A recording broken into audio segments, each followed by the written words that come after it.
দুইটি পক্ষের বিশেষ করে বাংলাদেশ জাতীয়তাবাদী দল বিএনপি এবং জামায়াতে ইসলামীর আপনি যদি মাঠ পর্যায়ের নেতাদের বিশেষ করে সালাউদ্দিন সাহেবের আজকে যদি বিএনপির জায়গা থেকে বলি, তিনি বলছিলেন যে বুঝি তো আসলে যে কেন নির্বাচনে আসতে চায় না জামায়াতে ইসলামী।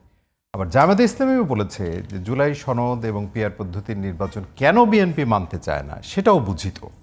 মানে দুই পক্ষই আসলে এই যে বুঝিত শব্দটা আমি আসলে পেলাম, কিন্তু আসলে ঐক্য যেটি প্রতিষ্ঠিত হয়েছিল এবং যে ঐক্যটি আসলে সুদৃঢ় থাকার কথা ছিল, সেটি কি আসলে ফারাক হতে হতে এখন কোন জায়গাটায়, যখন রাজপথের আন্দোলনে এক পক্ষ গিয়েছে?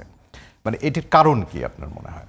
না, কারণ যারা আন্দোলনে গিয়েছে তারা বলবে। তবে আমি জানি যে ঐক্যটা হয়েছিল ফ্যাসিবাদী শাসনের অবসানের জন্য, এবং এই ঐক্য শুধু রাজনৈতিক দলগুলির মধ্যে হয়নি, পুরো জাতির মধ্যে হয়েছে, ছাত্র জনতার মধ্যে হয়েছে, সব শ্রেণী পেশার মানুষের মধ্যে হয়েছে। সে অধ্যায় তো প্রাথমিক পর্যায়টা ধরেন সমাপ্তি হয়েছে। দ্বিতীয় পর্যায়ে রয়েছে যে একটা গণতান্ত্রিক বাংলাদেশ প্রতিষ্ঠিত করা এবং জনগণের অবাধ ভোটের ভিত্তিতে রাষ্ট্র ব্যবস্থাপনার একটা বৈধ কর্তৃপক্ষ মানে নির্বাচিত করা। সেই জায়গা তো সেখানে তো রাজনৈতিক দলগুলির মধ্যে ভিন্ন চিন্তা থাকবে, ভিন্ন কৌশল থাকবে। তবে যে চিন্তা থাকুক আর যে কৌশল থাকুক না কেন, দিন শেষে রাজনৈতিক দলগুলিকে জনগণের উপরে আস্থা রাখতে হবে। আপনি বলছিলেন যে পিআর এবং সংস্কার ছাড়া, তো সংস্কার তো জাতীয় ঐক্যমত কমিশন চূড়ান্ত করেছে সনদ, এবং রাজনৈতিক দলগুলি আইনি সাংবিধানিক ভিত্তির কথা বলা হচ্ছে। আইনি সাংবিধানিক ভিত্তি তো শুরুই হয়ে গিয়েছে। আইনি ভিত্তি সরকার তো অনেকগুলি ইতিমধ্যে সংস্কার প্রস্তাব, অর্ডিন্যান্স জারি করছে, আইন সংশোধন করছে, নির্বাহী আদেশে অনেকগুলি বাস্তবায়ন করছে। 121টার মতো চূড়ান্ত গুরুত্বপূর্ণ মনে করেছে, তারা মনে করছে ডিসেম্বরের মধ্যে 77টি বাস্তবায়ন করে ফেলবে, এবং ইতিমধ্যে মনে 26টা বাস্তবায়ন হয়ে গিয়েছে। আবার আরও কিছু আপনার নির্বাহী আদেশে করা যাবে 367টির মতো, এবং সেখানের মধ্যে আমার মনে হয় যে সরকার 337টি বাস্তবায়ন করার পর্যায়ে রয়েছে, বলছে ডিসেম্বরের মধ্যে হয়ে যাবে। বিচার বিভাগের সংস্কারের কথা বলেছেন, প্রধান বিচারপতি নিজে বলেছে 80% সংস্কার হয়ে গিয়েছে। তারপর বিচার বিভাগের জন্য আলাদা সচিবালয় প্রতিষ্ঠা করার যে উদ্যোগ, সেটাও নেওয়া হয়েছে। সেটা হলে প্রায় সিংহভাগই হয়ে যাবে, সমাপ্ত হয়ে যাবে। গত পরশুদিন মনে হয় যে নির্বাচন কমিশনের ক্ষেত্রেও দুটি নতুন করে অর্ডিন্যান্স জারি করা হয়েছে। সেখানে যারা নির্বাচন কমিশনের দায়িত্ব থাকবে তারা গ্রহণযোগ্য নির্বাচন করতে বাধ্য হবে, তাদের বিরুদ্ধে শাস্তির ব্যবস্থা এবং জবাবদিহিতার ব্যবস্থা আনা হচ্ছে। সরকার তো প্রতিনিয়ত করছে, তো এগুলি আইনি আপনার প্রক্রিয়া না, এগুলি আপনি যেটাকে বলা হয় আইনি বৈধতা না, এগুলো তো তুলে সনদেরই অংশ, এবং সেগুলি তো বৈধতা হচ্ছে। সমস্যা যেখানে হয়েছে সেখানে হচ্ছে সংবিধান সংস্কার সংক্রান্ত কয়েকটি প্রস্তাবনা আছে, যেটার জন্য একমাত্র সাংবিধানিক পদগুলো আসলে প্রধানমন্ত্রী নির্বাচিত করবেন কিনা সেগুলোর জন্য একটা না সেটাও তো চূড়ান্ত হয়েছে, সেটাও তো জুলাই সনদের সেটা চূড়ান্ত হয়েছে।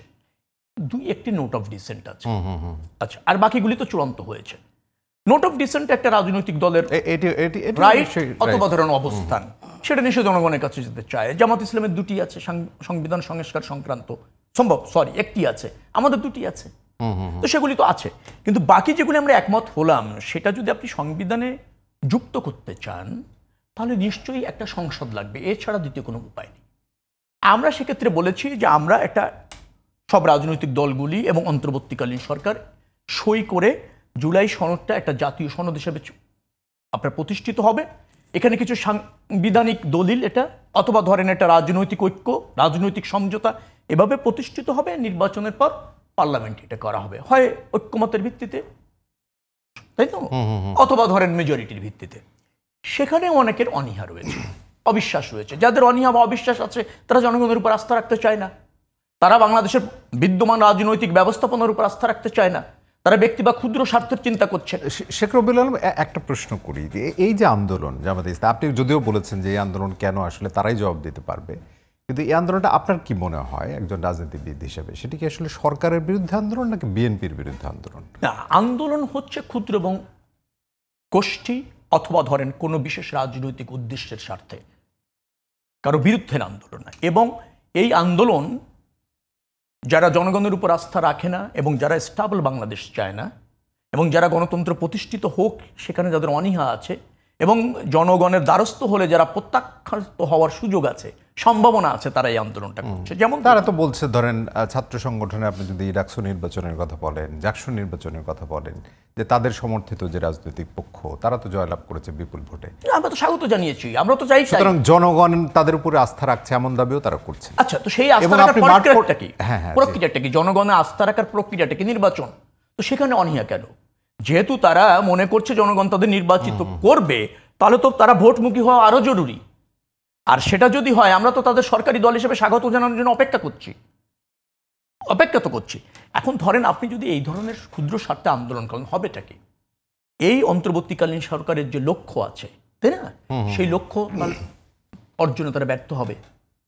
তারপর যে পতিত ফ্যাসিবাদী শক্তি, তারা আবার পুনরায় সংঘবদ্ধ হয়ে তারা আবার বাংলাদেশকে এবং বা এই নতুন বাংলাদেশ বিনির্মাণের যে প্রক্রিয়া অথবা সংস্কারের যে প্রক্রিয়া, সেটাকে বাধাগ্রস্ত করতে সক্ষম হবে। এটি দুটি তো হচ্ছে, এতে কোনো সন্দেহ আছে কি আপনার? তৃতীয় যেটা হচ্ছে যে সেটা হলো সাধারণ মানুষের রাজনীতির প্রতি কিন্তু অনীহা আছে। আপনি যদি ক্ষুদ্র এবং স্বার্থে আন্দোলন করেন, জনজীবনে বিপর্যস্ত সৃষ্টি করেন, যেখানে আপনি সমঝোতায় চলে এসেছেন, হ্যাঁ, যেখানে এখনো পর্যন্ত আলোচনা অব্যাহত আছে, সেখানে কি হবে? সেখানে এই যে যারা আন্দোলন করছে তারা কিন্তু রাজনৈতিকভাবে পরিত্যক্ত হবে এবং আগামী দিনে তাদের রাজনীতিও ঝুঁকিতে পড়তে পারে। বিকজ আপনি জন আকাঙ্ক্ষা যদি ধারণ না করেন এবং জনজীবনে যদি দুর্ভোগ তৈরি করতে চান, ক্ষুদ্র স্বার্থে দলীয় স্বার্থে যদি চাপ প্রয়োগ করতে চান, তো সেটা তো এই সাধারণ মানুষ ভালোভাবে নেবে না। তো তখন তাদের রাজনীতি আরো ঝুঁকিতে পড়ার সম্ভাবনা